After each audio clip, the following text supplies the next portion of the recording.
Peace FM 104.3. Good to meet you. I'm saying right near Ura Kenofori at a co-present here. The focus largely was on achieving stabilization, which is very important.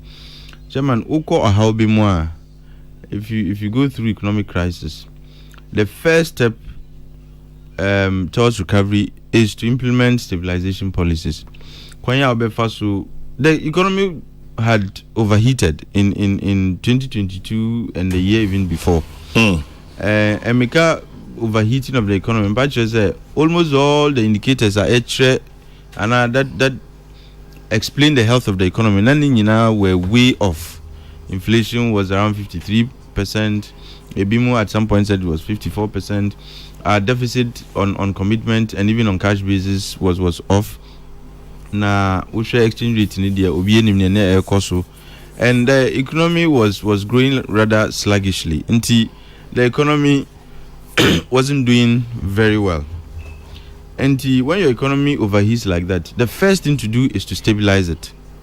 The main reason I call IMF was to achieve stability. Yeah, achieve stability, then we would then know what next to do. I like to say, the finance minister and the minister of finance still recognize we have not fully stabilized. We still need to do a lot more to achieve optimum stability. In the USHA 2024 budget now, the focus is still largely on achieving stability or stabilization. Now, having said so, usually a presenting budget it gives you an indication of how we performed in the year before. Then we look at the projections for the following year, and estimates for the next fiscal year. And Timamisha is in free how we did in the first, in the last, not in the last, but in the 2023-2024 fiscal year.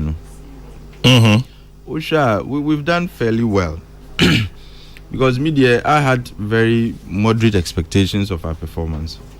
Nti ufa key indicators na what you say yaya de kakra in the early part of 2023 na inflation for example na kobi bia ense ko were na in around 54%. And German, if the general rise in your prices and in around 50%, let's just say idea a hardly, because when it gets to that point, what it means is that it erodes every income you earn. Sika will be and sika wunye bia, whether it is wage income, whether it is profit income, whatever income it is. When your inflation is higher, it erodes the gains and it erodes the true value of some income. No, again, it erodes the value of your capital, and capital is what investors need. What kind of chima? How can I say? Because bro, I can maintain you. Nyampa says inflation no cost dodoa. Sika ewo unsem no. No value no conform. Until say you try car, can you know say try 10,000 now inflation no could do 50%. Near 10,000 no betimi aye. And near nan ke betimi ato. Say see I intimi to sadi in biom. Until the value of 10,000 is swati. Na say your business now unyam faso be 10,000.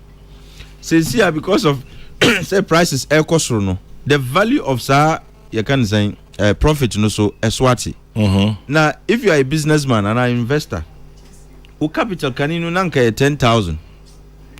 Near not 10,000, maybe equipment and a machinery and nanka bit me atono. So see the value of that 10,000, entimin to sa equipment in the until the value of your capital also goes down. Yeah. Same way with assets. Everything. Until inflation costs usana a idea a hard. But as you it started inching downward. There was some downward trend as far as our inflation goes. From the data now we're presenting, by the end of September, now Eswati have a 31. 31 is still not an impressive figure. If your inflation is still around 30%, German a hard journey, but at least we've seen some improvement, and we are hoping there will be some further improvements. And Mika, I do not think that our improvement is going to be rapid or sharp. That's why I disagree with the target of 15% of inflation for 2024. Even though there are some you can say mechanisms are, you know, if you read the budget, they are to ensure say the economy doesn't hit in 2024. But that's an election year. Until then, there will be overruns.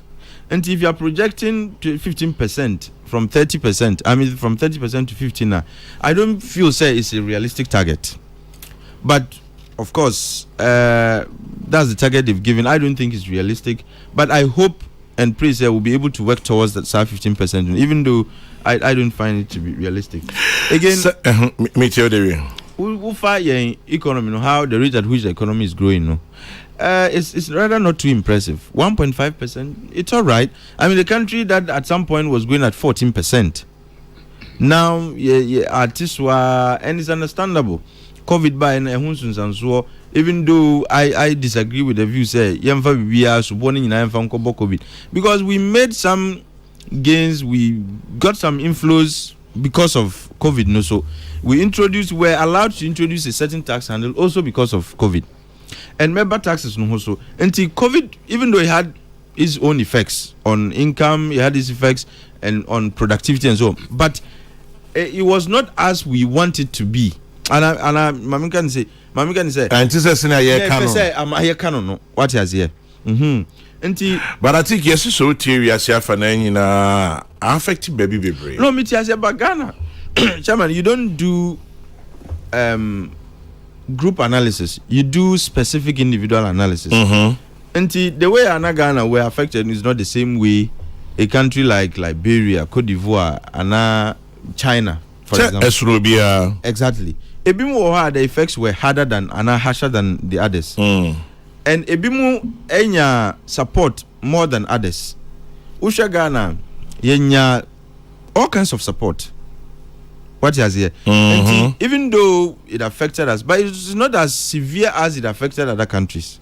Wow. And I say and factor into account the fact that all countries were not affected the same, and that not all countries got the same support. What is here? Now, even though minim say you go through COVID, but to be growing at 1.5%, it's not very impressive.